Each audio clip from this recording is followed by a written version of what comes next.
Queridos hermanos, hermanas, buenas noches. Vamos a tener la meditación de la palabra y vamos a hacerlo con reverencia, puesto que estamos en una reunión virtual, pero una reunión espiritual. Siempre lo digo así y así me gusta siempre recordarlo, porque estamos unidos a través de estos medios virtuales, pero sabemos que Dios está en los medios también, que Él está en todas las cosas que nosotros hacemos y más cuando las hacemos en su nombre, reunidos como lo estamos haciendo ahora. Hoy, hermanos, si hacemos una encuesta, nos damos cuenta que la mayoría de jóvenes, y algunos no tan jóvenes, se están apartando de las iglesias. Es penoso ver algunas veces fotos de los jóvenes que había antes en la iglesia y los pocos que han quedado fieles a la palabra del Señor.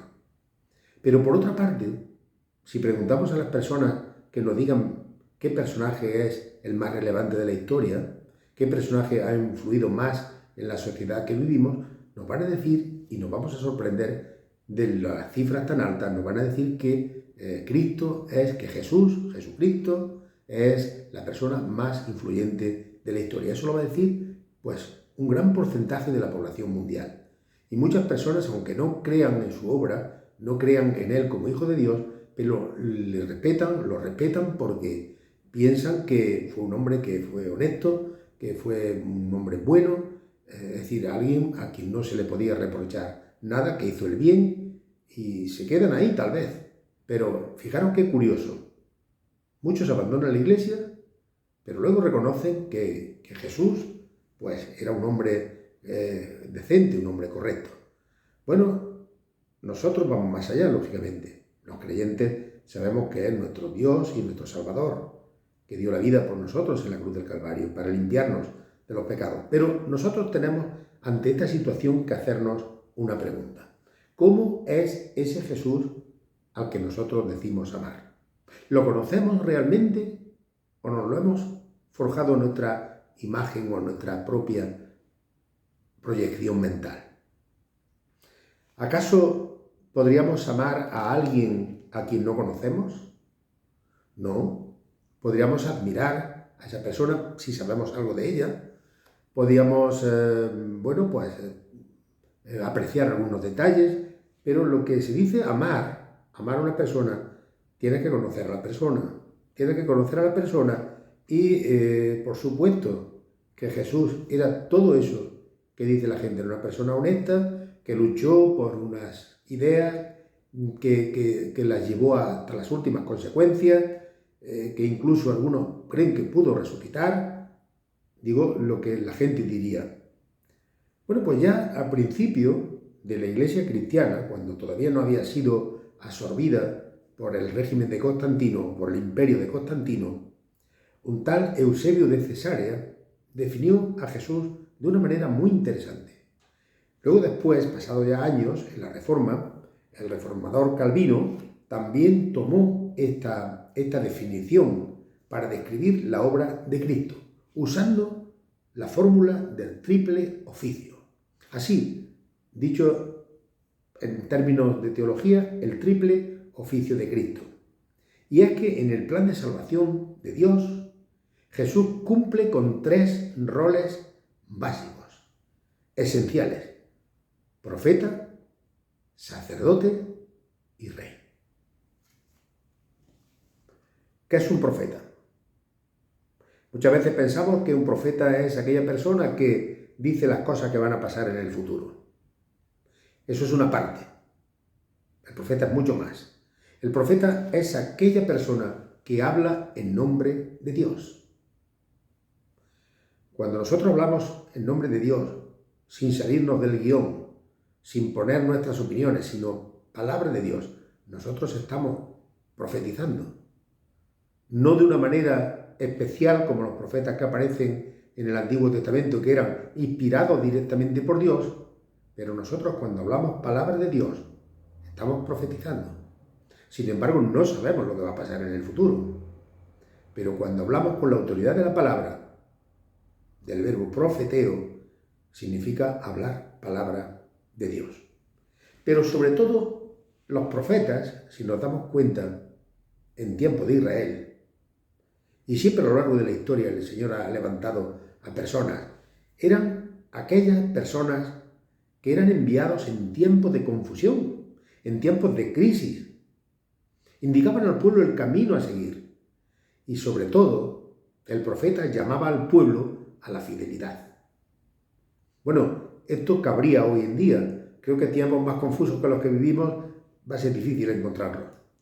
Pero ahí está el cristiano para hacer también ese ejercicio de predicar la palabra, de decir, así dice el Señor, como decían los profetas del Antiguo Testamento, así dice el Señor. ¿Y por qué? ¿Por qué enviaba el Señor a los profetas? Porque, hermanos, en tiempos de crisis es fácil recurrir a dioses falsos. Es muy fácil irse tras la falsa religión. Es fácil echar mano a nuestros propios recursos. Es fácil, en definitiva, dejarse llevar por las corrientes del mundo. Y la corriente del mundo ahora no está bien visto ser cristiano. Yo sigo la corriente del mundo. No quiero identificarme como cristiano. No me interesa identificarme como cristiano. A veces también podemos alejarnos por la vanagloria de la vida, porque pensamos que en la sociedad vamos a tener más fama, más éxito, vamos a estar mejor vistos, vamos a estar mejor mirados. Es fácil, como digo, dejarse llevar por la corriente y sobre todo, y lo más peligroso, es desviarse de la sana y correcta palabra de Dios. Y algunos incluso, desde dentro de la iglesia, tratan de crear el ambiente para poder manipular fácilmente a las personas. Pero los profetas recuerdan que Dios no puede ser manipulado, que Dios no puede ser extorsionado, que Dios no puede someterse a los chantajes que podamos hacerle. Señor, tú has dicho que y tienes que cumplirlo. Cuidado con estas cosas. Hay que tener mucho cuidado con estas cosas. Los profetas nos recuerdan que Dios no puede ser manipulado, que Dios está por encima de todas estas sugerencias o todas estas quejas que nosotros podamos tener. Los profetas nos llaman a recordar que Dios es Dios y nosotros no somos nada delante de Él. Ahora, nosotros somos los que tenemos que someternos a la voluntad de Dios, no adaptar a Dios a nuestra propia voluntad. Eso sí, también los profetas decían lo que iba a pasar en el futuro. Dios les revelaba que si el pueblo hacía lo correcto, si el pueblo se volvía a Dios, las cosas irían bien. Pero si el pueblo se alejaba de Dios, el pueblo se entregaba a la idolatría, el pueblo se entregaba al desorden, las cosas iban a ir mal. ¿Cuántas veces el pueblo de Israel tuvo que afrontar las consecuencias de su infidelidad? Y las cosas son así. Los creyentes no creemos en el destino, creemos en la voluntad de Dios en nuestra vida. Y el Señor me dice a mí personalmente, si tú me buscas, si tú te postras delante de mí y tú eres fiel a mí, yo voy a ser fiel contigo. A lo mejor no de la forma que tú quieres, a lo mejor no de la forma que tú te esperas, pero yo voy a ser fiel contigo. Lo que no podemos, hermanos, pensar es que podemos vivir nuestra vida, podemos ser infieles, vamos a vivir como queramos, vamos a llevar la etiqueta de cristiano, pero nada más. Vamos a hacer lo que nos dé la gana y después vamos a venir a Dios para decir, Señor, bendíceme. Y Dios nos va a mirar con pena, porque Él no quiere que nos desviemos. Él es el buen pastor. Pero si los profetas también hablan del futuro, es precisamente cuando vienen los tiempos de juicio. Y Jesús fue el profeta por excelencia, porque en él se cumplen todas las profecías del Antiguo Testamento, empezando porque iba a nacer en Belén. Ya lo dice Miqueas, en el capítulo 5, versículo 2. Isaías, en el hermoso capítulo 9 del libro de Isaías, nos habla de ese niño que va a nacer, príncipe de paz, rey eterno. Isaías también en el 53 nos habla de los sufrimientos de Cristo, nos dice que iba a ser herido por nuestras transgresiones, por nuestras rebeliones, que iba a llevar el castigo que nosotros merecíamos por nuestros pecados y que por sus llagas vamos a ser curados. Y todas esas profecías se cumplen en el Señor Jesús. Los magos de Oriente pudieron discernir las señales de los tiempos estudiando las Escrituras y vieron que en Jesús se cumplían aquellas palabras que decían los textos antiguos. Cuando Herodes forma o convoca a aquellos eruditos, le preguntan y todos conocían la Escritura y todos sabían que Cristo iba a nacer en Belén. Las palabras que le dicen a Natanael, este hombre habla como ninguno ha hablado. Hay un pasaje cuando aquellos líderes religiosos mandaron a Jesús una especie de comité. Vamos a leerlo en el Evangelio de Juan, capítulo 1, versículo 40. Dice, entonces, algunos de la multitud de todas ellas palabras decían, verdaderamente este es el profeta. Otros decían, este es el Cristo. Pero algunos decían, ¿de Galilea ha de venir algo bueno? ¿No dice la Escritura que del linaje de David y de la aldea de Belén, de donde era David, ha de venir el Cristo? Hubo entonces distensión entre la gente a causa de él, y algunos de ellos querían prenderle, pero ninguno le echó mano. Ahora bien, los alguaciles llegaron a los principales sacerdotes y a los fariseos y le dijeron, ¿por qué no le habéis traído? Diciendo, ¿por qué no le habéis arrestado? Allí lo hubierais cogido. Y los alguaciles respondieron, jamás hombre alguno ha hablado como este hombre. Los fariseos se irritaron y dijeron, ¿también vosotros habéis sido engañados? Jamás hombre alguno ha hablado como este hombre. Y Jesús no solamente cumple la promesa de todas las promesas que se habían anunciado, todas las profecías que se habían anunciado sobre él, no solamente eso, sino que él es el profeta que anuncia la palabra de Dios, el verbo hecho carne, y verbo es la palabra. Y él anuncia la salvación, pero anuncia también el juicio venidero a aquellas personas que no se someten a la voluntad de Dios. En Jesús se cumplen las palabras, pero Jesús también es el profeta por excelencia que anuncia la palabra de Dios, que anuncia el reino de Dios, que anuncia cuál es la voluntad de Dios, que anuncia cuál es su ministerio, que anuncia cuál va a ser su sacrificio, que se entrega voluntariamente. Pasamos al apartado de sacerdote. ¿Quién es el sacerdote? El sacerdote en el Antiguo Testamento era aquella persona que llevaba a cabo los sacrificios para que el pueblo pudiera estar en paz con Dios. Y a veces pues esto sucedía cada año. Y para arreglar la cuenta con el Todopoderoso, el sacerdote como que mediaba y ofrecía el sacrificio y cualquier persona que había pecado tenía que ir al sacerdote para purificar ese pecado. Y Jesús ahora cumple el papel sacerdotal como nadie. Por eso, hermanos, las iglesias evangélicas no es costumbre llamar sacerdote a nadie, porque sacerdote es Jesús. Y en un sentido general, nosotros también somos sacerdotes, porque podemos acceder directamente al trono de Dios gracias a la obra preciosa de nuestro Señor Jesucristo. Y en las iglesias evangélicas no existe el oficio de sacerdote, porque solamente tenemos un sumo sacerdote, que es nuestro Señor Jesucristo. Porque Él hizo un sacrificio válido para toda la eternidad. Ya no había que repetir. Ya no había que derramar sangre para calmar la ira de Dios. Él fue el Cordero inmolado. Jesús en la cruz cumplió dos roles importantes. Actuó como sacerdote, dando su propia vida y poniendo su vida en aquel sacrificio de la cruz.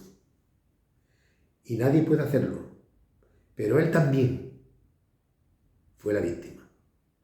Él fue la víctima porque él es el Cordero de Dios que quita el pecado del mundo. Y él fue oficiante y víctima. Así que estas dos facetas las vemos también en la cruz del Calvario. Por eso, la carta a los hebreos nos dice, hablándole al pueblo hebreo, al pueblo judío que conocían las costumbres y los ritos del Antiguo Testamento, la epístola hebreo habla de Jesús, que es nuestro gran sumo sacerdote. El sacerdote ofrecía un sacrificio por el pueblo y sobre todo pues en una fecha determinada, y entraba al lugar santísimo y ofrecía el sacrificio. Jesús, el día que murió, entró en el lugar santísimo y se ofreció a sí mismo como sacerdote perfecto y víctima perfecta. Y con ese sacrificio ya está todo hecho. Y ahora intercede delante de Dios por nosotros para siempre. Ahora, nuestro Señor Jesucristo sabemos que está cada día intercediendo por cada uno de los suyos, por los que han sido limpiados con su sangre en ese enorme sacrificio.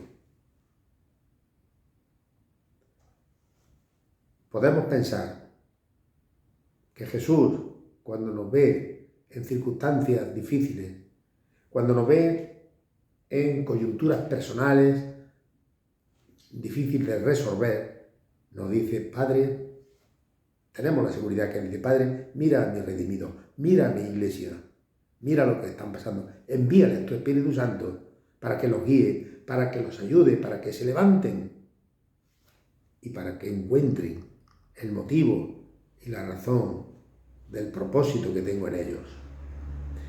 Y en Jesús, que es el Hijo de Dios, tenemos el sumo sacerdote. En Hebreos, capítulo 4, del 14 al 15, nos habla de la gran grandeza del sacerdocio de Cristo, que nos comprende, que sabe lo que es pasar hambre, que sabe lo que es pasar fatiga, que sabe lo que es ser rechazado. Sabe todo de nosotros, excepto que Él no experimentó el pecado. En Hebreos 8:6 nos habla de que es sacerdote de un pacto mejor. Pacto mejor. Ya había uno, pero ahora el pacto de Cristo es el pacto mejor. Es aquella persona que nosotros necesitamos y que vamos a necesitar para ir delante del Padre. Por eso no me creo nunca cuando me dicen que alguien puede ser mediador entre Dios y los hombres, porque en la iglesia cristiana solo hay un mediador entre Dios y los hombres: Jesucristo, hombre. Hay personas, sí, pastores, maestros, ancianos, que nos enseñan el camino para llegar a Dios, que nos enseñan la doctrina de los apóstoles, pero en ningún caso van a decir que son mediadores entre Dios y los hombres. Y si lo dicen, es una barbaridad. Por lo tanto, el título de sacerdote queda exclusivamente reservado para nuestro Señor Jesucristo. Y en Él tenemos acceso al Padre. La religión ha enseñado que podemos dirigirnos a santos, a personas que ya no están aquí y que han tenido una vida ejemplar, pero eso bíblicamente no tiene fundamento ninguno. Es más, es antibíblico. Porque si pido intercesión para mí, para una persona que está muerta, suponiendo incluso que esté su espíritu ya con el Señor, pero esa persona no me oye, porque no es omnipresente. Y además estaría yo haciendo una petición a una persona que ha muerto, algo que la Biblia también prohíbe. La Biblia nos prohíbe consultar o pedir algo a los muertos, y esto tiene que quedarnos bien claro. Pero no quiero alargarme mucho sin tocar la faceta del Rey, porque Él es el Rey, es el soberano del universo, el Rey que tiene potestad sobre todas las cosas, y es el Rey por el que el enemigo fue vencido y es un enemigo derrotado, porque el Señor es un soberano y tiene plenos poderes sobre todas las cosas. Y el mal que nos hace sufrir a los creyentes no puede durar eternamente porque está vencido, porque la victoria es del Rey, y el Rey de Reyes y Señor de Señores. Y en Filipenses nos dice, al principio de la carta a los filipenses, para que en su nombre, cuando Él sea exaltado, se doble toda rodilla y toda lengua confiese que Jesucristo es el Señor, para gloria de Dios Padre. Toda lengua, la de los que creen y la de los que no creen. Las fuerzas del mal también tendrán que someterse y doblar la rodilla. Como lo dice el libro de Apocalipsis, un libro que nos habla en su capítulo 19, cuando se da la batalla final entre las fuerzas del mal y las fuerzas del bien, entre esos poderes terribles del mal que ya están vencidos, El Dios de la vida, el Cordero y el Espíritu Santo, luchando contra la bestia, contra el dragón, contra el anticristo. Cuando Juan tiene esa visión, a él se le permite ver lo que va a ocurrir, porque en aquel tiempo la Iglesia estaba atravesando una persecución enorme.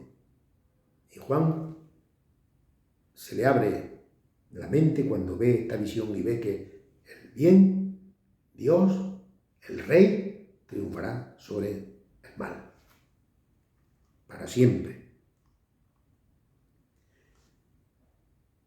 Y Juan nos habla del Verbo en el Evangelio, pero también en el Apocalipsis. Estar en el bando del Señor es estar en el bando vencedor. Estar en el bando del enemigo es tener perdida la batalla. Así que tenemos un Dios que es sacerdote, profeta y rey. O profeta, sacerdote y rey, como queramos.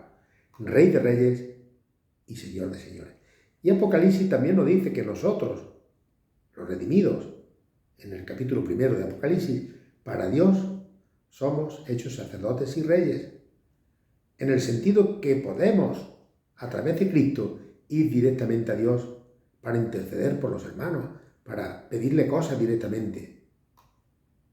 Y somos reyes, porque gobernaremos junto con el gran Rey. Gobernaremos. Y cuando yo leo en Hebreos capítulo 10, versículos 19 al 20, digo, así que hermanos, Hebreos 10, por si queréis buscarlo, capítulos 10, versículos 19 y 20. Así que hermanos, teniendo libertad para entrar en el lugar santísimo por la sangre de Jesucristo, por el camino nuevo y vivo que Él nos abrió a través del velo, esto es, su carne. Esto quiere decir que aquel cuerpo golpeado de Jesús es ese velo que se rasgó de arriba abajo para permitirnos el acceso a Dios. Y a diferencia de los israelitas, ahora nosotros tenemos la libertad de acercarnos a Dios. Pues hermanos, acerquémonos a Dios. Vamos a ponernos a su servicio, ser fieles a Él, porque en tiempos de confusión, en tiempos de crisis, la roca firme es nuestro Señor Jesucristo, profeta, sacerdote y rey. Como dicen los expertos, el triple oficio de nuestro Señor Jesucristo. Que Él bendiga su palabra en esta noche. Amén.